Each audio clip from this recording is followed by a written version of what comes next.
Salut à tous. Et si nous étions au bord d'une révolution qui pourrait transformer l'humanité à tout jamais? Aujourd'hui, nous allons plonger dans un mystère fascinant et inquiétant, le transhumanisme. Une avancée technologique présentée comme la clé du futur, mais qui cache peut-être une menace bien plus sombre. Et si les promesses d'immortalité, de corps augmentés et d'intelligence artificielle surpuissante n'étaient qu'un prétexte pour imposer un contrôle total sur nos vies? Dans cette vidéo, nous allons explorer les ambitions cachées des élites mondiales, les technologies de surveillance déjà en place, et surtout, les conséquences irréversibles d'un monde où la liberté humaine pourrait devenir un souvenir du passé. Alors, restez avec nous jusqu'au bout pour ne rien manquer et partagez vos réflexions en commentaire. Préparez-vous, car ce que vous allez découvrir aujourd'hui risque de bouleverser votre vision de l'avenir. We are probably one of the last generations of Homo sapiens. Within a century or two, Earth will be dominated by entities that are more different from us than we are different from Neanderthals or from chimpanzees. Because in the coming generations, we will learn how to engineer bodies and brains and minds. These will be the main products of the economy, of the 21st century economy. Not textiles and vehicles and weapons, but bodies and brains and minds. Control of data might enable human elites to do something even more radical than just build digital dictatorships. By hacking organisms, elites may gain the power to re-engineer the future of life itself. Because once you can hack something, you can usually also engineer it. And if indeed we succeed in hacking and engineering life, this will be not just the greatest revolution in the history of humanity. This will be the greatest revolution in biology since the very beginning of life 4 billion years ago. Science is replacing evolution by natural selection with evolution by intelligent design. Not the intelligent design of some god above the clouds, but our intelligent design and the intelligent design of our clouds, the IBM cloud, the Microsoft cloud. These are the new driving forces of evolution. So after 4 billion years of organic life shaped by natural selection, we are entering the era of inorganic life shaped by intelligent design. Et si l'humanité telle que nous la connaissons était sur le point de disparaître? Ce que vous venez d'entendre n'est pas de la science-fiction. C'est une vision défendue publiquement par Yuval Noah Harari, conseiller du Forum économique mondial, une organisation dirigée par Klaus Schwab, qui regroupe des milliardaires, des chefs d'État et des géants de la technologie comme Google, Microsoft et Facebook. Leur ambition? Créer un monde hyperconnecté, où chaque battement de cœur, chaque émotion et chaque pensée pourraient être suivis, analysés et contrôlés. Mais jusqu'où vont-ils? Sur leur site officiel, le Forum économique mondial affiche clairement ses objectifs. Gouvernance mondiale pour centraliser les décisions. Surveillance numérique totale via des cartes d'identité biométriques et des scores de crédit social déjà testés en Chine. Et la création de l'Internet des corps, un réseau d'appareils implantés dans nos corps pour collecter et contrôler nos données personnelles. Exagération? Pas vraiment. Des projets comme les villes intelligentes, soutenus par des figures telles que Ida Haakon, ancienne ministre danoise, sont déjà en cours. Ces villes promettent efficacité et sécurité, mais cachent une surveillance permanente à travers des capteurs, des caméras biométriques et des bases de données centralisées. Et ce n'est pas tout. Sebastián Piñera, ancien président du Chili, a même déclaré que la 5G pourrait bientôt lire nos pensées et insérer des émotions. Un cauchemar numérique? Peut-être. Car derrière ces avancées se cache une réalité troublante. Une société où nos décisions, nos libertés et notre humanité risquent d'être sacrifiées au profit de machines et d'algorithmes. Mais au-delà de la technologie, c'est une nouvelle vision de l'être humain qui se dessine. Un être humain piratable. Yuval Noah Harari nous dévoile maintenant pourquoi, selon lui, le libre arbitre appartient déjà au passé. we now have the power, or at least not we, but some governments and corporations for the first time in history have the power to basically hack human beings. There is a lot of talk about hacking computers, hacking smartphones, hacking bank accounts, but the big story of our era is the ability to hack human beings. And by this I mean that if you have enough data and you have enough computing power, you can understand people better than they understand themselves, and then you can manipulate them in ways which were previously impossible. And in such a situation, the old democratic system stopped functioning. We need to reinvent democracy for this new era in which humans are now hackable animals. No matter what you think ultimately is the truth of the universe, you have to realize that practically today we have the technology to hack human beings on a massive scale. Vous mesurez l'ampleur de ces propos? Yuval Noah Harari ne parle pas d'hypothèse, mais d'une réalité que les élites mondiales veulent nous imposer. Ces idées sont relayées par Bill Gates, Barack Obama, Facebook, CNN et des géants de la tech comme Google et Microsoft. Ces livres sont devenus des références et ces conférences, des plateformes pour promouvoir une vision inquiétante de l'avenir. Pourquoi tant d'efforts pour amplifier sa voix? Parce qu'elle alimente une idéologie où les algorithmes et l'intelligence artificielle redéfinissent nos vies, soutenus par les réseaux les plus puissants des médias, de la technologie et de la finance. Mais jusqu'où ces systèmes pourraient-ils influencer nos choix? Écoutez ce qui suit, car cela pourrait bien changer votre regard sur notre avenir. Netflix tells us what to watch, and Amazon tells us what to buy. Eventually, within 10 or 20 or 30 years, such algorithms could also tell you what to study at college, and where to work, and whom to marry, and even whom to vote for. Harari affirme que l'intelligence artificielle pourrait prendre le contrôle de nos choix les plus intimes, pour qui voter, avec qui se marier. Une prise de pouvoir totale sur l'esprit humain. Mais cela ne s'arrête pas là. Écoutez ce qu'il dit sur la montée des dictatures numériques et les algorithmes qui pourraient bientôt tout diriger. And also we might see the creation of new kinds of dictatorships, digital dictatorships, in which all the power is concentrated not in the hands of a small human elite, but actually all the power is concentrated in the algorithms. We are in the process of creating computer algorithms that understand humans better than humans can understand themselves. And if this indeed happens, then these algorithms will be the most powerful entities in the world. After thousands of years, during which humans were the rulers of the world, authority and power will shift away from humans to computers, and most humans will become economically useless and politically powerless.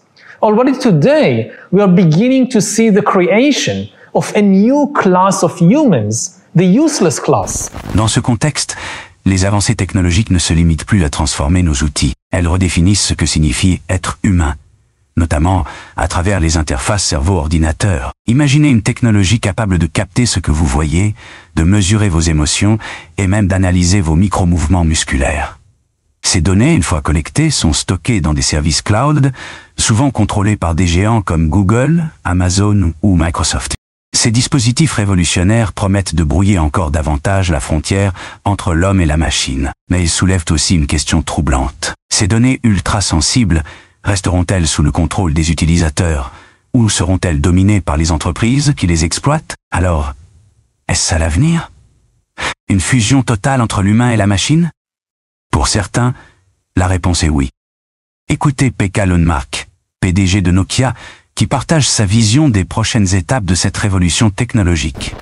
I wanted to ask when you all think we're going to move from this form factor to something that's on your face, glasses, and when computing's all on the edge. All right, 50 seconds. Who wants to answer quickly?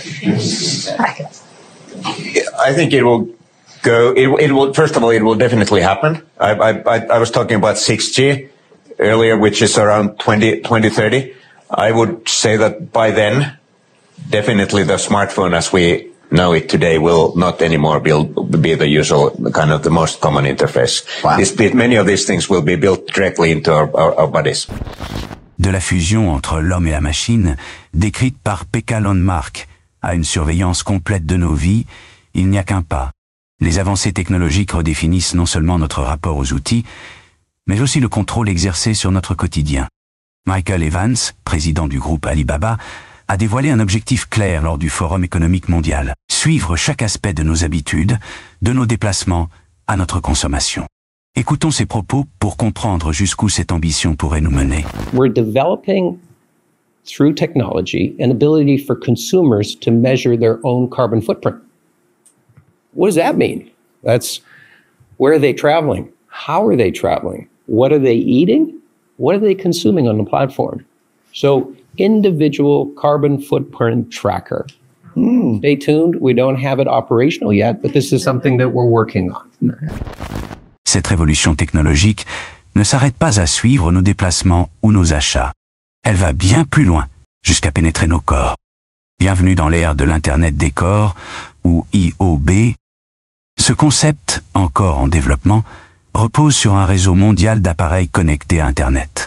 Ces dispositifs, intégrés dans nos corps, collectent des données personnelles, comme notre santé, nos émotions ou même nos comportements. Ces outils promettent d'améliorer nos vies. Mais à quel prix? Avec une telle emprise sur nos corps et nos données, la frontière entre innovation et contrôle devient floue. Écoutons maintenant Mary Lee, experte en technologie, qui décrit ce que cet écosystème représente réellement.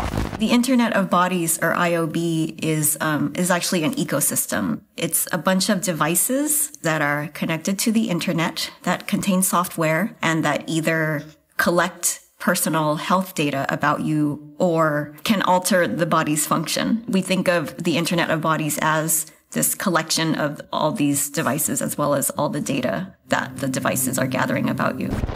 Ce qui est clair dans ce nouveau monde, on doit accepter une transparence, et je dirais même une transparence totale.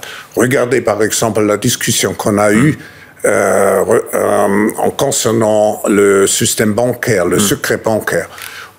Tout va être transparent. Et il faut s'habituer, il faut se comporter ainsi.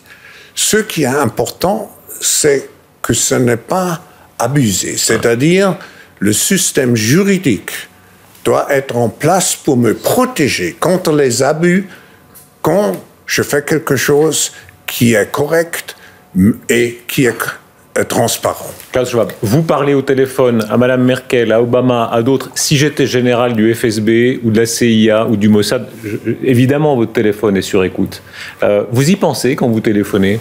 Oui, naturellement, ça devient, comment dirais-je, intégré dans votre personnalité, mais si on n'a rien à cacher, il ne faut pas avoir peur. Vous dites, on vivra tous dans une sorte de transparence totale, tôt ou tard? Oui. Exactly.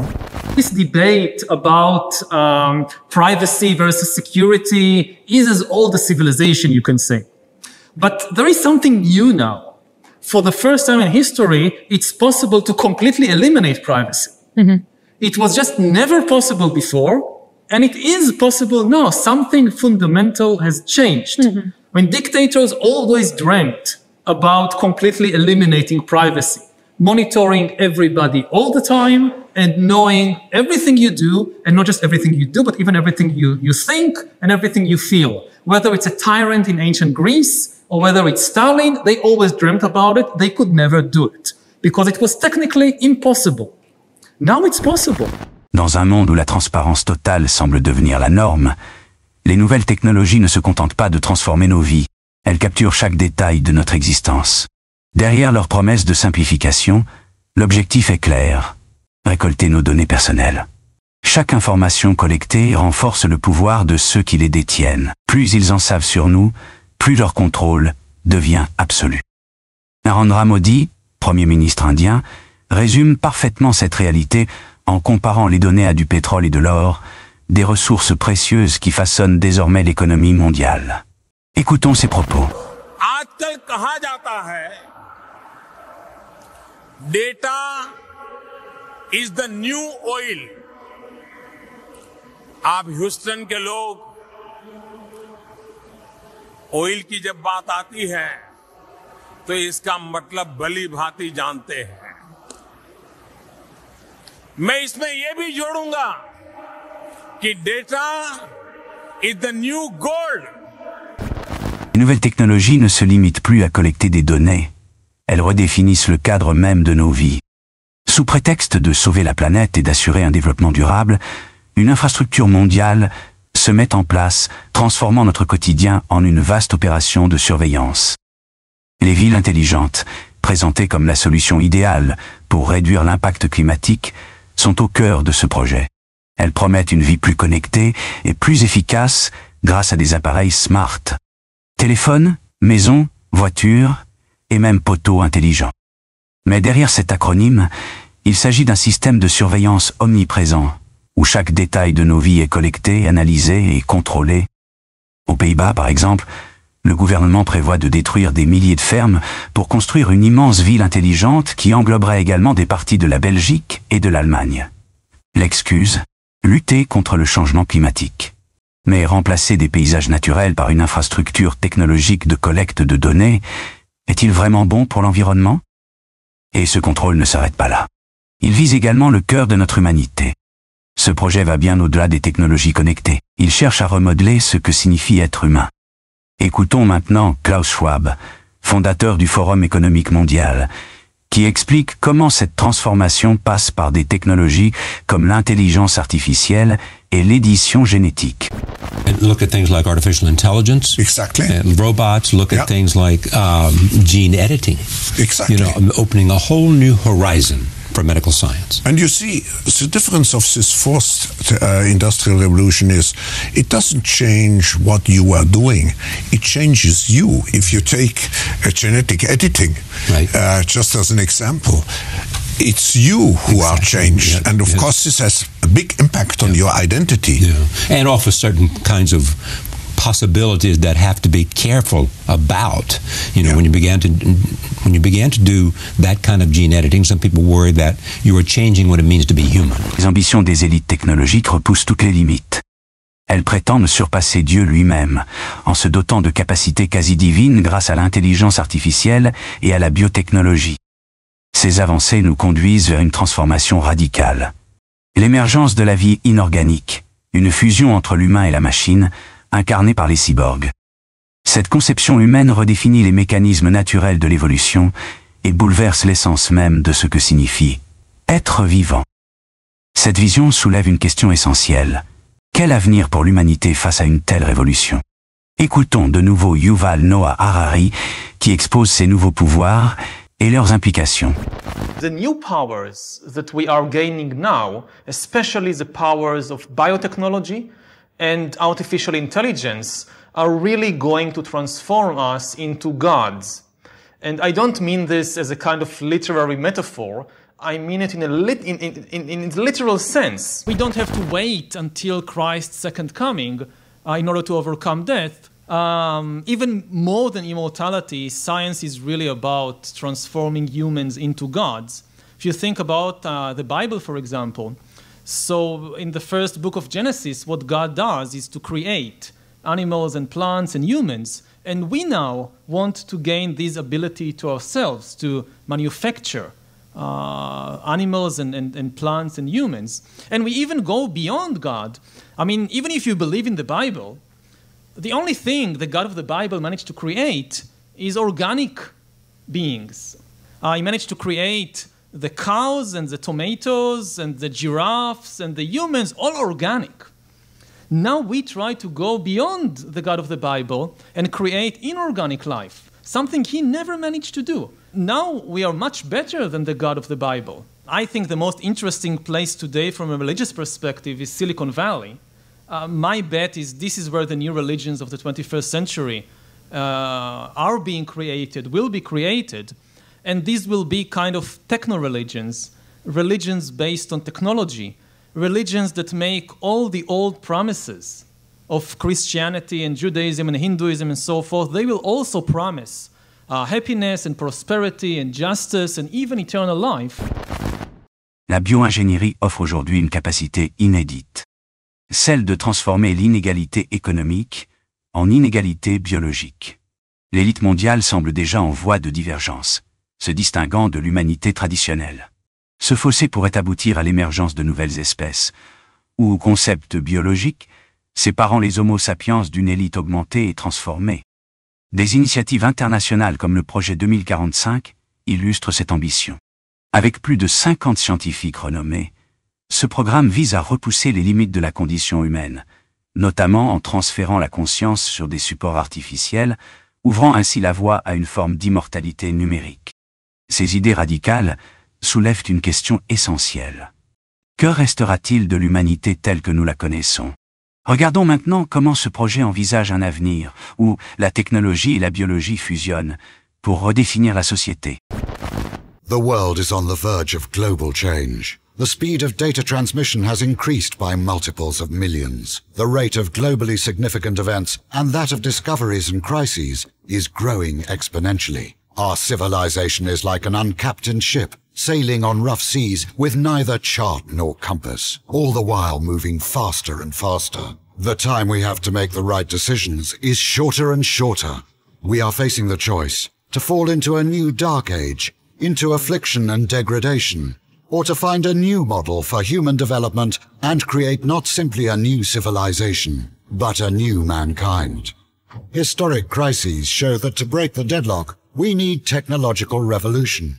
It is clear that today's revolution will also require the deepest social transformation. The world's community and leaders should encourage mankind, instead of wasting resources on solving momentary problems, to focus on the technologies of the future: nanotechnology, biotechnology, information technology, cognitive technology, genetics and robotics. Doing so will allow us to find new sources of energy, create fundamentally new architecture and transportation, allow unprecedented developments of human cognitive abilities, refine artificial intelligences and brain-computer interfaces, simulate complex systems, create humanoid robots and cyborgs, and with the help of nanorobots, we may develop manageable matter. Find ways to transfer one's personality to an artificial carrier. 2030 to 2035. Rebrain. The colossal project of brain reverse engineering is implemented. World science comes very close to understanding the principles of consciousness. 2035. The first successful attempt to transfer one's personality to an alternative carrier. The epoch of cybernetic immortality begins. 2040 to 2050. Bodies made of nanorobots that can take any shape arise alongside hologram bodies. 2045 to 2050. Drastic changes in social structure and in scientific and technological development. All the prerequisites for space expansion are established. For the man of the future, war and violence are unacceptable. The main priority of his development is spiritual self-improvement. A new era dawns. The era of neo-humanity. When I wrote the book about the fourth industrial revolution and conceptualized the idea of this revolution, I described 23 technologies. And at that time, only 5 years ago, many of those technologies were considered science fiction. Today, they all have become realities. It's a whole panoply of technologies which interact and which completely will change how we produce, how we consume, how we communicate. It will change and it will have an impact on even who we are. Nous vivons une époque où l'humanité elle-même semble remise en question. La 4e révolution industrielle n'est pas seulement une évolution technologique, mais une transformation profonde qui redéfinit notre place dans le monde. Ce que certains appellent néo-humanité marque une rupture. Un futur où l'homme pourrait être remplacé par des machines et des entités artificielles. Le projet 2045 et les développements technologiques en cours annoncent une réalité troublante. Derrière les promesses de progrès et de bien-être se cache une vision où l'humanité telle que nous la connaissons pourrait devenir obsolète. Les robots, les cyborgs et l'intelligence artificielle ne sont pas seulement des outils. Ils incarnent une ambition bien plus grande, remodeler la nature même de la vie. Mais cette transformation est-elle réellement inévitable? Et surtout, qui décide de ce futur? Une poignée d'élites, à l'abri des regards, s'arroge le droit de façonner un monde qui pourrait bien ne plus être le nôtre. Ne restez pas spectateurs face à ces bouleversements. Partagez cette vidéo, abonnez-vous, laissez un commentaire et faites entendre votre voix. Vous pouvez également soutenir la chaîne par un don pour contribuer à son développement. Ensemble, réfléchissons, débattons et agissons pour préserver l'essence même de notre humanité. Le futur est entre vos mains. Quel sera votre choix ?